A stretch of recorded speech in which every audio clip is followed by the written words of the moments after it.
Bismillahirrahmanirrahim. Assalamualaikum warahmatullahi wabarakatuh.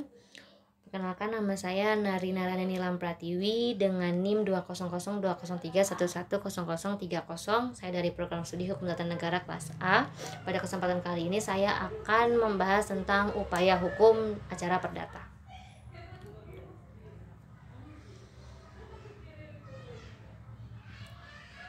Baik, langsung saja kita langsung ke definisi menurut Profesor Sudikno Mertokusumo.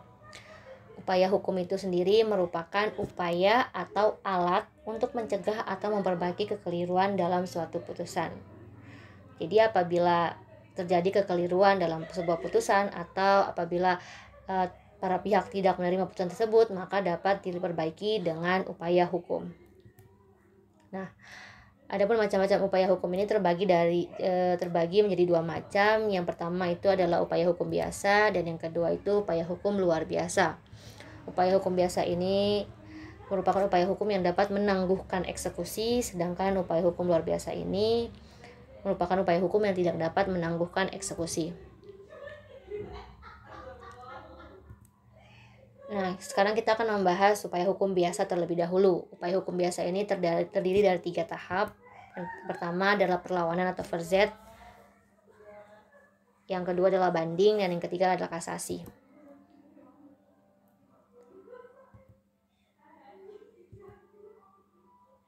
Perlawanan atau verzet.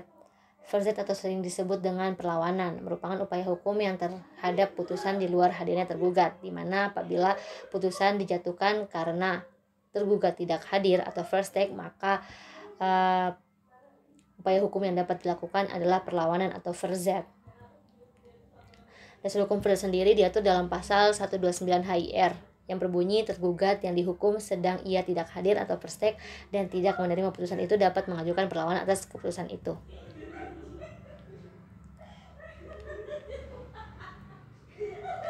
Selanjutnya adalah banding. Banding sendiri merupakan salah satu jenis upaya hukum bagi terpidana atau jaksa penuntut umum untuk meminta pada pengadilan yang lebih tinggi agar melakukan pemeriksaan ulang atau putusan pengadilan negeri karena dianggap putusan tersebut jauh dari keadilan atau karena adanya kesalahan di dalam pengambilan keputusan. Nah, jadi selain dari adanya perlawanan, para pihak juga bisa melakukan banding, yaitu di mana mereka bisa meminta kepada pengadilan yang lebih tinggi lagi. Jangka waktu mengajukan permohonan banding adalah 14 hari sejak para pihak mengetahui putusan pengadilan.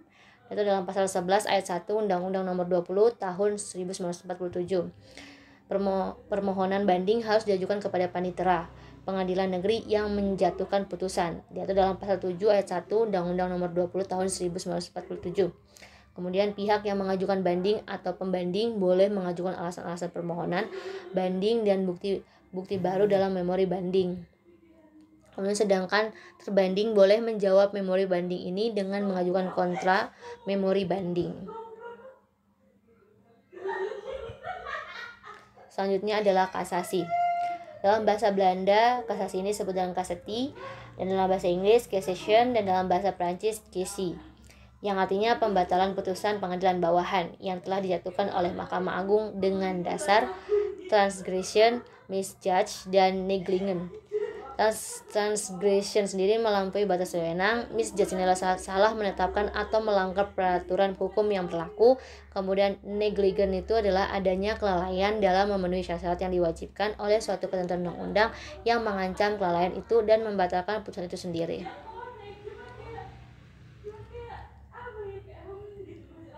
Selanjutnya adalah landasan hukum kewenangan kasasi. Dalam pasal 28 ayat 1 huruf A Undang-Undang Nomor 14 Tahun 1985 tentang Mahkamah Agung. Mahkamah Agung bertugas dan berwenang memeriksa dan memutus permohonan kasasi.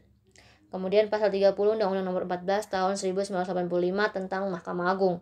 Mahkamah Agung dalam tingkat kasasi membatalkan putusan atau penetapan pengadilan dari semua lingkungan peradilan karena tidak berwenang atau melampaui batas wewenang, salah menerapkan atau melanggar hukum yang berlaku, lalai memenuhi syarat-syarat yang diwajibkan oleh peraturan perundang-undangan yang mengancam kelalaian itu dengan batalnya putusan yang bersangkutan.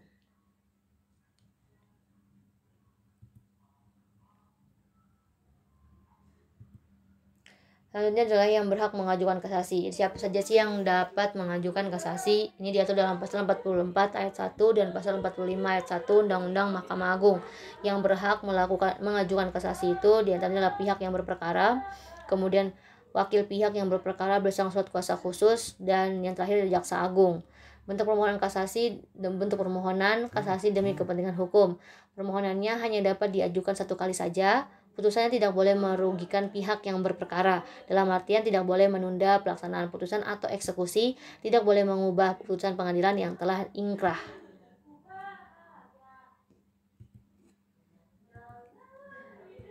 Selanjutnya adalah permohonan kasasi. Nah, bentuk permohonan kasasi ini dapat tertulis dan juga bisa bentuk lisan. Penyampaian kasasi sendiri itu melalui panitera pengadilan tingkat pertama yang telah memutuskan perkaranya. Kemudian tenggang waktu pengajuan permohonan kasasi ini disampaikan dalam waktu 14 hari sesudah putusan atau penetapan pengadilan yang dimaksudkan diberitahukan kepada pemohon.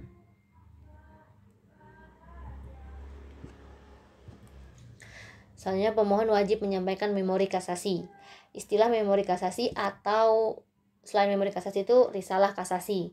Nah, pengertiannya, memori kasasi ini merupakan pernyataan yang dibuat oleh pemohon kasasi yang berisi atau memuat alasan-alasan permohonan kasasi, diantaranya tidak berwenang atau melampaui batas wewenang, kemudian salah menerapkan atau melanggar hukum yang berlaku, kemudian lalai memenuhi syarat-syarat yang diwajibkan oleh peraturan perundang-undangan yang mengancam kelalaian itu dengan batalnya putusan yang bersangkutan. Dalam memori kasasi ini dicantumkan keberatan-keberatan mengenai penerapan hukum oleh pengadilan negeri dalam putusannya. Pengajuan memori kasasi dalam permohonan kasasi merupakan syarat formal yang mutlak atau keabsahan permohonan kasasi. Apabila tak dipenuhi, maka permohonan kasasi tidak dapat diterima.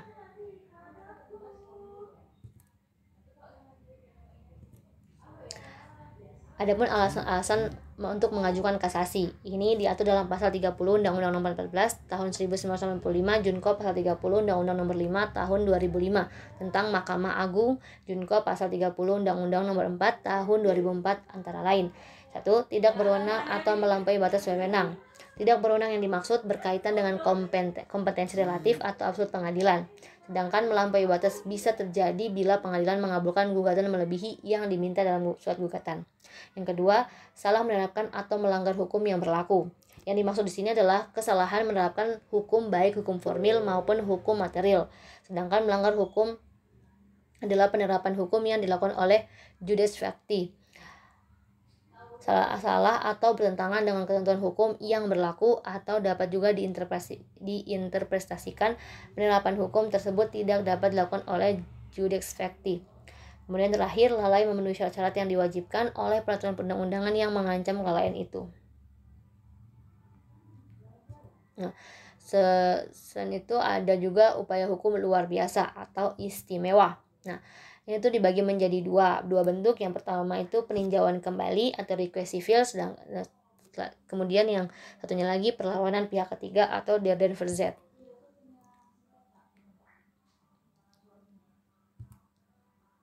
Nah, peninjauan kembali sendiri itu merupakan biasanya peninjauan kembali ini disingkat dengan PK. Merupakan suatu upaya hukum yang dapat ditempuh oleh terpidana, yaitu orang yang dikenai hukuman dalam suatu kasus hukum terhadap suatu putusan pengadilan yang telah berkekuatan hukum tetap dalam sistem peradilan di Indonesia. Permohonan peninjauan apabila terdapat hal-hal atau keadaan-keadaan yang ditentukan dengan undang-undang terhadap putusan pengadilan yang telah berkekuatan hukum tetap dapat diminta peninjauan kembali kepada Mahkamah Agung dalam perkara perdata dan pidana oleh pihak-pihak yang berkepentingan. Terhadap putusan peninjauan kembali tidak dapat dilakukan peninjauan kembali. Kemudian permohonan peninjauan kembali hanya dapat diajukan sebanyak satu kali saja. Apabila sudah melakukan permohonan peninjauan kembali tidak dapat dilakukan untuk kedua kalinya.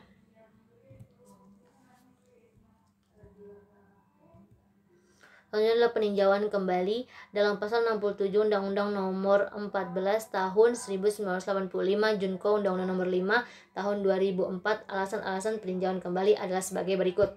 Alasan pertama adalah apabila putusan didasarkan pada suatu putusan kebohongan atau tipu muslihat pihak lawan yang diketahui setelah perkaranya diputus atau didasarkan pada bukti-bukti yang kemudian oleh hakim pidana dinyatakan palsu.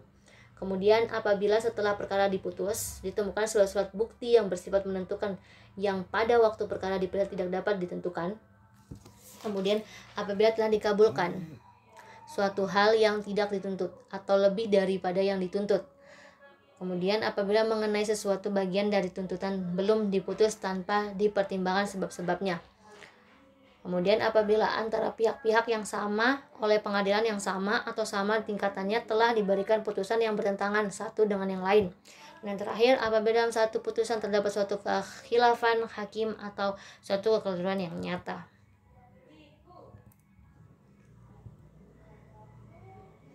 Adapun tenggang waktu peninjauan kembali yaitu harus diajukan dalam waktu 180 hari.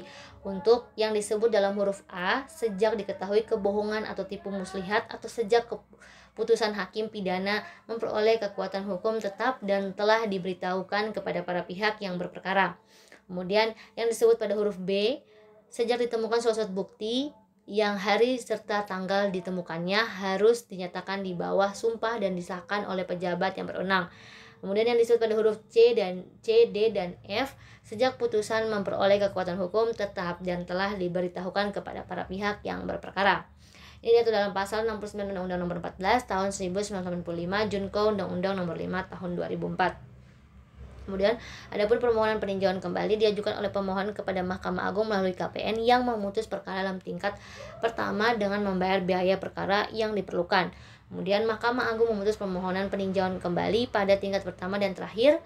Ini diatur dalam pasal 70 Undang-Undang Nomor 14 Tahun 1985, Junko Undang-Undang Nomor 5 Tahun 2004. Dan yang terakhir adalah Derden Verzet. Derden Verzet ini merupakan perlawanan pihak ketiga terhadap putusan pengadilan yang telah memiliki kekuatan hukum yang tetap dan merugikan pihak ketiga. Dasar hukum Derden Verzet sendiri diatur dalam pasal 378 Reglement of the Burgerlijk Rechtvordering atau RV menyatakan bahwa pihak-pihak ketiga berhak melakukan perlawanan terhadap suatu putusan yang merugikan hak mereka secara pribadi atau wakil mereka yang sah menurut hukum ataupun pihak yang mereka wakili tidak dipanggil di persidangan pengadilan atau karena penggabungan perkara atau campur tangan dalam perkara pernah menjadi pihak. Nah, jadi Derden Verzet ini dapat dilakukan oleh pihak ketiga apabila pihak ketiga merasa bahwa dirinya itu dirugikan. Maka pihak ketiga dapat mengajukan Derden Verzet, yaitu perlawanan pihak ketiga. Derden Verzet terjadi apabila dalam suatu putusan pengadilan merugikan kepentingan dari pihak ketiga, maka pihak ketiga tersebut dapat mengajukan perlawanan terhadap putusan tersebut. Baik, itu saja yang bisa saya sampaikan. Terima kasih. Wassalamualaikum warahmatullahi wabarakatuh.